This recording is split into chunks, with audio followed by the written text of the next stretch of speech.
I'm not sure if you've been on a podcast before, but podcasting and going on stage is a great way to grow your brand, reach more people, and establish yourself as a thought leader. But yes, podcasting can be very powerful. I know this firsthand by hosting the Awake Insight show, where I invite conscious leaders and experts to share their expertise. But here's what most people don't realize. Just showing up is not enough. I've seen people appear on dozens of podcasts and their audience is barely growing. Why?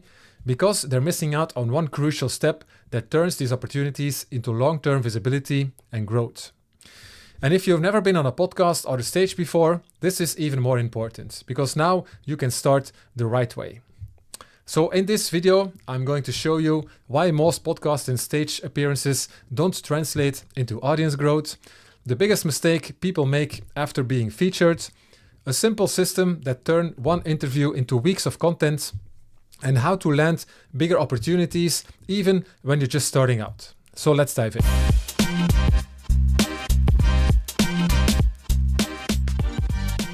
So why do leaders often miss out on growth? This is what I see all the time. Many conscious leaders use LinkedIn as a primary platform. Some have an Instagram account, but they're not very active. And when I ask them why, then mostly they say, I don't want to be a slave of a content plan. And I completely get that. We've all heard people like Gary Vee saying, you have to post at least once a day and better yet, multiple times a day. And yes, that's a great advice if you have a full marketing team behind you. But most conscious leaders don't have that. They're busy doing actually the work, coaching, mentoring, running events, or growing their business. So what happens? They post whenever they feel like, and their visibility stays small. And for podcasting, the problem mostly is that people are getting stuck in the podcast bubble. So let's talk about something what I hear a lot. I've been on 50 podcasts, but I don't see a big difference. And here's why. If you keep speaking to the same sized audiences without growing your own, you'll hit a ceiling. This is what I call the podcast bubble, where you're constantly appearing on shows, but the audience size stays stagnant.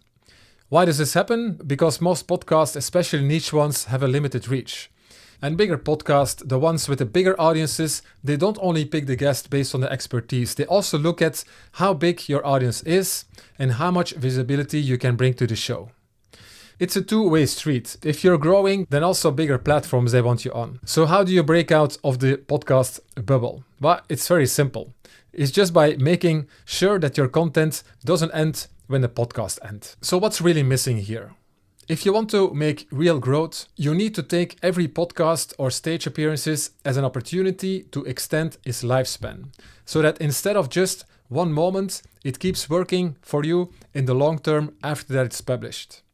And here's exactly how to do that. First of all, always ask for the recording. Whenever you're on a podcast on a stage, ask for it afterwards. They will happily send it to you.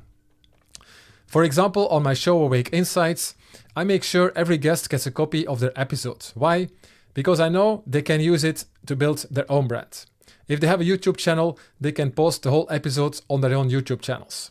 If they have the content, they can make their own short clips and promotions weeks and months after the episode is published. And don't assume that the host will automatically send it.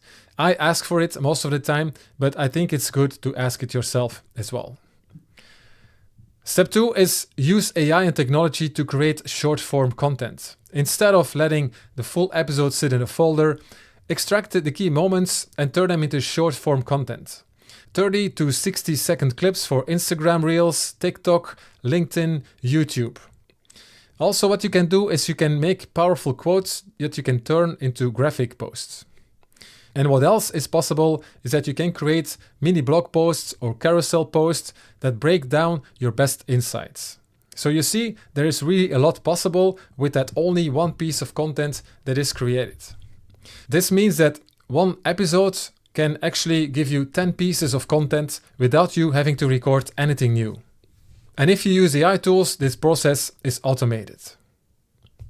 Step 3 is share your content over time. A simple podcast episode can provide content for weeks and even months. Instead of only posting when you have a new interview, schedule your content from past appearances to keep showing up online. And here's why this works. Statistics show that videos of you speaking naturally, like in a podcast or on a stage, perform significantly better on social media than scripted or self-styled videos like the one I'm recording right now. When people see you in action, in a real conversation, it builds instantly trust. And then step 4 is adapt your content for different platforms. One message can be reshaped in multiple ways. A podcast clip you can create for LinkedIn post. A powerful quote you can do for Instagram story. Or a short video you can make for your YouTube shorts. And you can also use a key takeaway for your email newsletter, for example. So when you repurpose content, your presence just multiplies without any extra effort. And suddenly you're not just appearing on podcasts, but you're building your own brand. If you're finding value in this video and you want to dive deeper into these topics, I invite you in my 90 minutes live workshop, where we dive deeper into these strategies to create a meaningful impact and build an authority within your field. If you're interested, just click the link below where you can sign up and find more information. So here's what I want you to take away from this. Your content doesn't have to disappear once your podcast episode is over. By repurposing your best moments, you turn every podcast or stage appearance into weeks of visible content without needing to constantly create new one.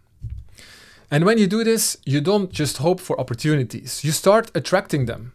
So ask yourself, is it the right moment to use and repurpose your content when you go on a next podcast episode?